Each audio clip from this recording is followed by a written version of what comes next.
I often hear myself saying, "See you later," after those words, but my husband never came home.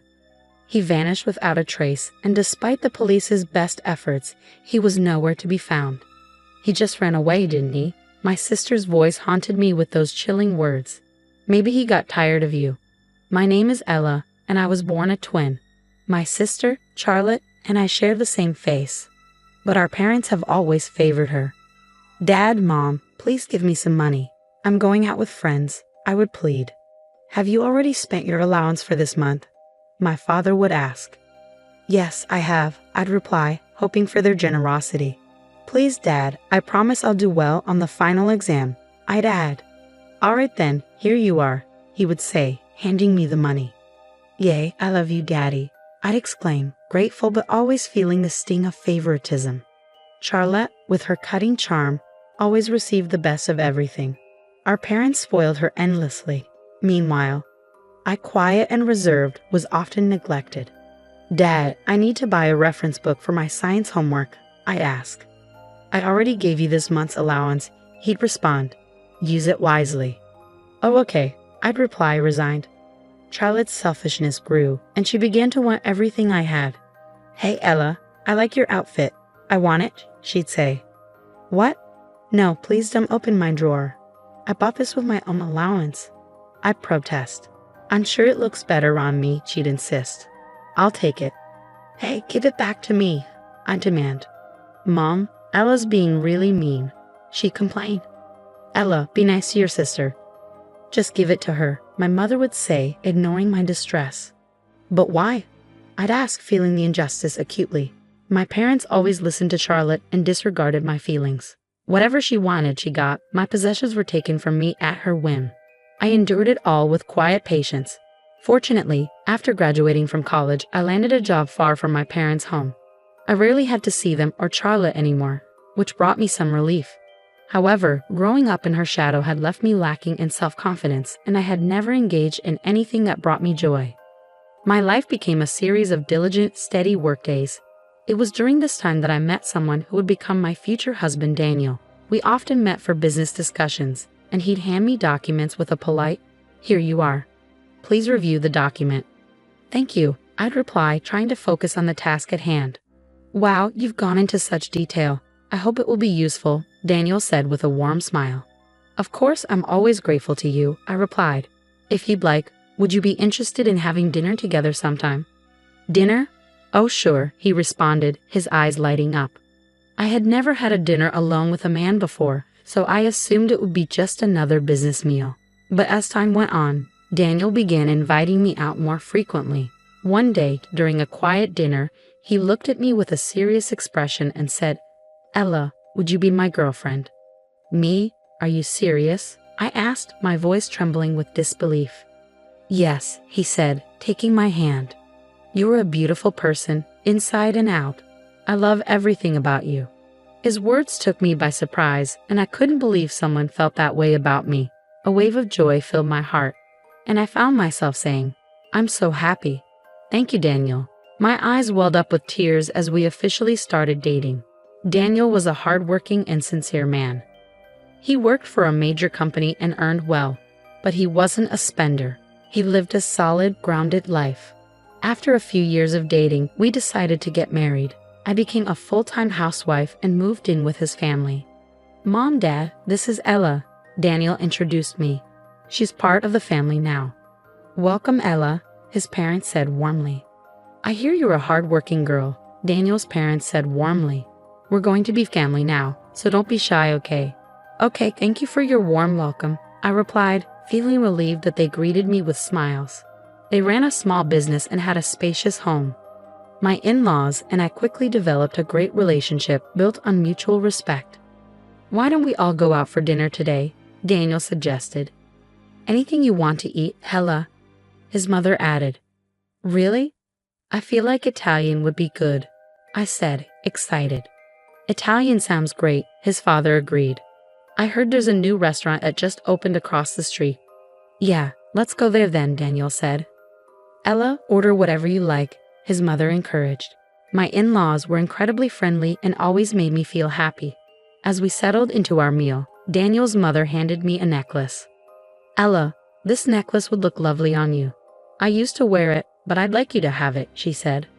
"Wow, it's beautiful," I said, touched by the gesture. "Thank you so much. I'm glad you like it. You're my daughter now," she replied with a warm smile. I felt truly blessed to be part of a family with such kind and loving people. It was a world away from the conflicts and neglect I'd experienced with my own family. I had finally found a home where I felt safe and a family that truly appreciated me. I believed this happiness would last forever. But then, the unthinkable happened. "Has Daniel come home yet?" I asked, my voice trembling with worry. "No," my mother-in-law replied. "I've tried to contact him, but he hasn't returned any of my calls or messages." "It's too late now," I said, my heart sinking. "Do you have any idea where he might be?" "No, I can't think of anything," she said, looking equally troubled. "I'll check with his friends." One day, out of the blue, Daniel vanished. He left for work and never came back. I reached out to his coworkers and friends, but no one had any information about his whereabouts. I reported his disappearance to the police, but they had no leads. I was terrified that something terrible had happened to him, perhaps an accident. The sudden and unexplained absence of my husband shattered our peaceful, happy life. I was overwhelmed with anxiety and despair, not knowing what to do next. All I could do was wait, day after day. My parents-in-law sat on the sofa, their faces etched with worry and tears. "Where could he have gone?" they lamented. "I can't believe he's just disappeared like this." Nobody knew how or why this had happened. I couldn't shake the feeling that maybe I had done something to hurt him, even if I didn't realize it. The thought that it might be my fault gnawed at me. Seeing my own sadness reflected in their eyes, I began to question if I had somehow brought this upon myself. If it was my fault, would there still be a place for me in this house? We had come so far as a family, and I truly believed this was where I belonged. Now everything felt uncertain and fragile. Overwhelmed with despair, I secluded myself in my room and cried. Just as I was drowning in my sorrow, my cell phone rang. I hoped it might be my husband, but when I checked the screen, it was an incoming call from my sister, Charlotte. Charlotte called occasionally, mostly to brag about her life and make me feel small. I usually brush off her calls, but this time, in my distress, I decided to confide in her. "Hey, what's up, Ella?" she asked, sounding more curious than concerned. "Not good, actually," I replied, struggling to keep my voice steady. "My husband disappeared." "What?" Charlotte's tone shifted to surprise. "The boring husband I met at the wedding. He disappeared. Did you report it to the police?" "Yes, but they haven't been able to find him," I said, my voice breaking. "Oh, really? He just ran away, did he?" she said with a dismissive laugh. "Maybe he got tired of you." Her laughter felt like a cruel mockery. I found myself blaming myself more than I was angered by her insensitivity. "I don't know what I might have done to make him leave," I admitted, my voice heavy with guilt. "I keep wondering if it's my fault." Tormented by this guilt, I found it hard to eat or function normally. The thought of leaving the house crossed my mind, but I felt trapped in my own self-blame. One sleepless night, I went downstairs to get some water. As I passed the living room, I overheard my in-laws talking. "What is he thinking?" My mother-in-law's voice was filled with concern. "This isn't right. It's too hard." "But I'm sure Ella is having the hardest time," Daniel's father added sympathetically. Their words, though comforting, did little to ease the torment I felt inside. I was left to grapple with my own guilt and uncertainty, feeling more alone than ever. I couldn't believe the depth of her suffering after his disappearance. It broke my heart to see her going through so much. It didn't make sense for him to leave behind such a devoted wife. The only logical explanation seemed to be that he had been involved in some kind of accident or something similar. "Yeah, I can't think of any reason why he would just run away," my father-in-law said, his voice filled with concern. Hearing their conversation from the stairs, I couldn't hold back my tears. Their genuine concern and kindness overwhelmed me, and I sobbed uncontrollably. They cared deeply about me, and their support made me realize how much I had been struggling. I shouldn't let myself be lost forever, I thought. My in-laws were also grieving the loss of their son, and I needed to be strong for them, as a daughter should. I resolved to pull myself together and support them through this difficult time.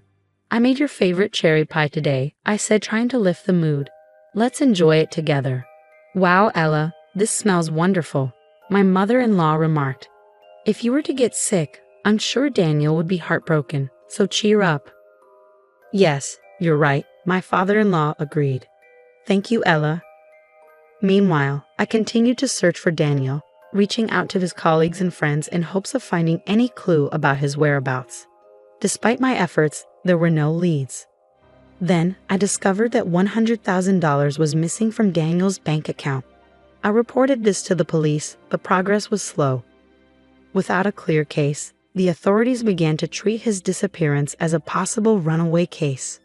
I'm home. Sorry I'm late, I said as I walked in. Hi, Ella. Hi, I replied. Anything new? No, nothing much.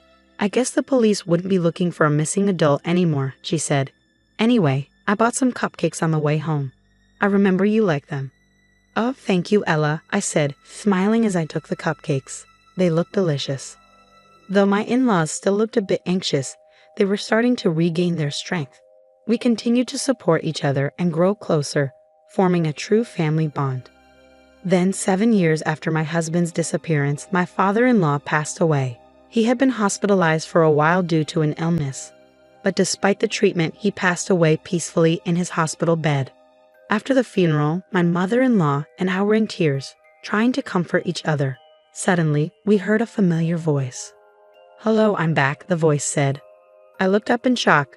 Hey, Ella, it's been a while. What? I gasped, recognizing the voice. Dario? To my astonishment, my husband appeared at my father-in-law's funeral, and he was with my sister Charlotte. What's going on? I demanded, stunned and confused. Well, actually, my husband began. I was living with your sister at my parents' place for the past 7 years. Charlotte and I were together, and she got pregnant. It seems my parents were involved too, helping me disappear.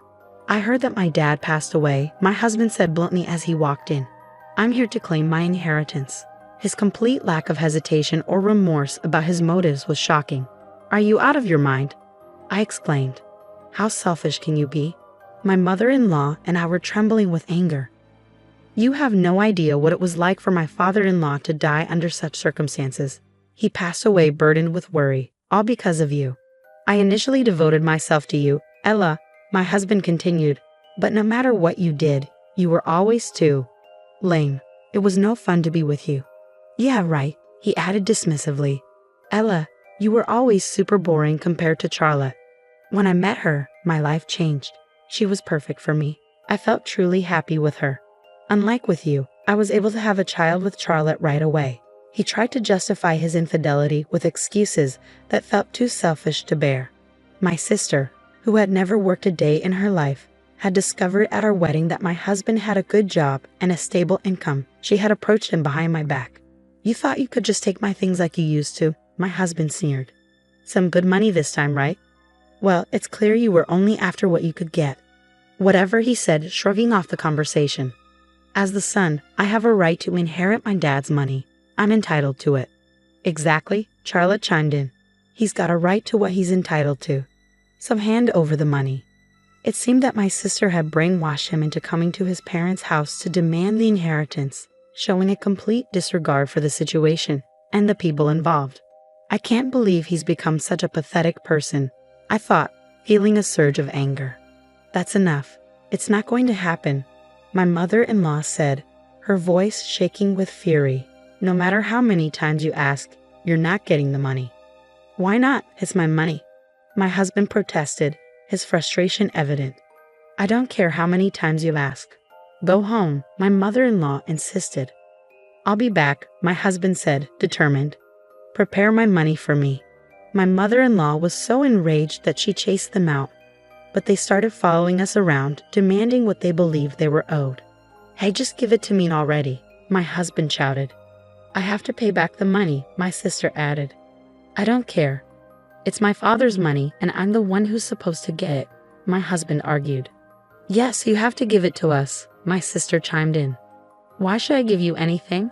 Now leave, I said firmly. Despite my repeated requests for them to leave, they refused to back down. Just as I was about to confront them again, my mother-in-law emerged from the back. Are they here again? She asked, her expression one of disgust. Yes, I replied. My sister, clearly infuriated, lashed out at my mother-in-law. Your son is begging for money and you're just acting like this. My son is dead, my mother-in-law retorted. Huh? My husband and sister were momentarily speechless at the firmness in my mother-in-law's voice. There's a grave in the backyard, she declared. What? No way, they exclaimed, rushing to the small cemetery in the woods behind the house. The gravestone there was indeed inscribed with my husband's name.